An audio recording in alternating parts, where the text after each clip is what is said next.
यानंतरची बातमी शिक्षण क्षेत्रातून खरं तर झेडपी शाळांमधली विद्यार्थ्यांची संख्या ही रोडावली अशी ओरड कुठेतरी होत होती। मात्र शिक्षण मंत्र्यांनी आता वेगळा दावा केलाय। व्यवहाराभिमुख शिक्षणामुळे खासगी इंग्रजी शाळेतून तब्बल 14,000 विद्यार्थ्यांनी जिल्हा परिषदेच्या शाळांमध्ये प्रवेश घेतलाय। खुद्द शिक्षण मंत्री विनोद तावडेंनी विधानसभेत याची माहिती दिली आहे। अमरावती आणि अकोल्यातल्या जिल्हा परिषदेच्या शाळेतील शिक्षकांशी आम्ही या संदर्भात बातचीत केली आहे।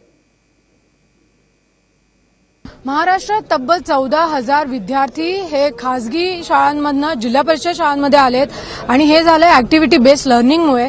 नेमकी हे या शिक्षकांनी कसं साध्य केलं आपण त्यांनाच विचारूया, काय प्रयोग केलेत तुम्ही तुमच्या शिक्षणाच्या पद्धतीमध्ये, काय बदल? माझं नाव कुमारी प्रवीणा प्रल्हादराव कोल्हे, मी जिल्हा परिषद शाळा साईनगर, तालुका दर्यापूर आणि जिल्हा परिषद अमरावती। आमच्या शाळेमध्ये जवळपास मागल्या वर्षी 300 विद्यार्थी होते, पण यावर्षी जवळपास 85 विद्यार्थी खासगी शाळांमधून आलेले आणि खास करून कॉन्व्हेंटमधून आलेले। त्याचा मुख्यतः प्रभाव असा की गुणवत्तापूर्ण त्यांना शिक्षण मिळालं, ज्ञानरचनावर आधारित आणि कृती शिक्षणावर जास्तीत जास्त भर आहे आमचा।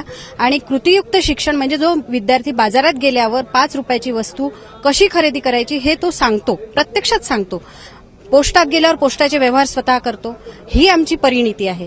सर, आपण सांगू शकाल का नेमकी कोणत्या जिल्ह्यात आले आणि काय प्रयोग?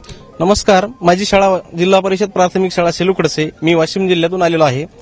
या ठिकाणी आम्ही शाळेमध्ये ज्यावेळेस आम्ही जिल्हा परिषदेकडे एक वेळेस असं पाहायचं जायचं की विद्यार्थ्यांकडे लक्ष नाही शिक्षकांचं, परंतु या मागच्या 2 वर्षामध्ये आमच्या शाळेची पटसंख्या जवळपास 70च्या आसपास वाढली।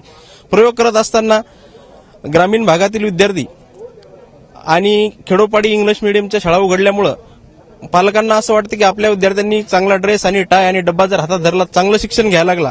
वास्तविक परिस्थिती उलटी आहे। इंग्रजी मीडियमचे जे कॉन्व्हेंट आहेत या ठिकाणी फक्त 12वी पास, 10वी पास, बीए असलेले शिक्षक भरले जातात आणि आमची पात्रता आम्ही 12वी मध्ये मेरिट पास होऊन डीएड करून आणि त्याचं विशेष ट्रेनिंग घेऊन आम्ही आलेलो असल्यामुळे आम्हाला विद्यार्थ्याचं मानसशास्त्र लक्षात घेऊन आम्ही शिक्षण देतो।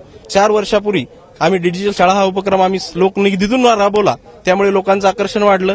दुसरी गोष्ट, गेल्या वर्षी आम्ही लोकवर्गणीतून 70,000 करून ई लर्निंग हा उपक्रम सुरू केलेला आहे। मी राठोड जिल्हा परिषद शाळा कोळासा, जिल्हा अकोला।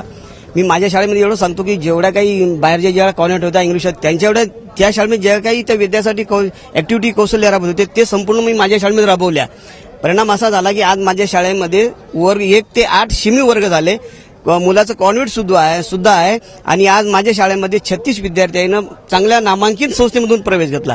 माझी शाळा मी लोकवर्ग गाव सभागातून 1,36,000 जमा करून 7 वर्ग डिजिटल केलेले आहेत।